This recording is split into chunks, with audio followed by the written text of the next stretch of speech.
What's up to my friends on YouTube, and welcome back to another tutorial video.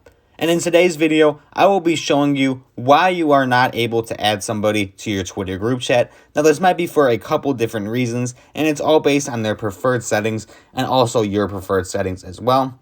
So just as an example here, I am in the Twitter DM right now, and I'm about to just create a group chat just for an example of this video. And you'll see that one of the people that I am trying to add into this group chat doesn't pop up, and there isn't any other names below that. So I'm looking for it right now, and under that you could do the @ if you searched up directly, but you may not know that and you're trying to just look for their name. But in order to do this, you have to be following them, and they also have to be following you back in order for that to happen, and then you will be able to add them to the group chat, and it will appear when they search their name. Other than that, it won't allow you if you're not both following each other.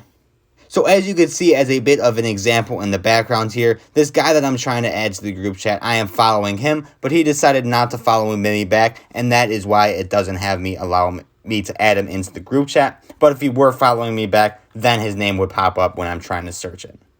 And that's pretty much that explained as far as not being able to add people in group chats. They don't really highlight this in Twitter at all, but luckily with this video, hopefully that clears up any confusion you may have. If it doesn't, feel free to comment down below and I'll get back to you as soon as possible. Other than that, if you did find this helpful today, like and subscribe if you haven't already. Thank you for watching, and I will see you in the next video.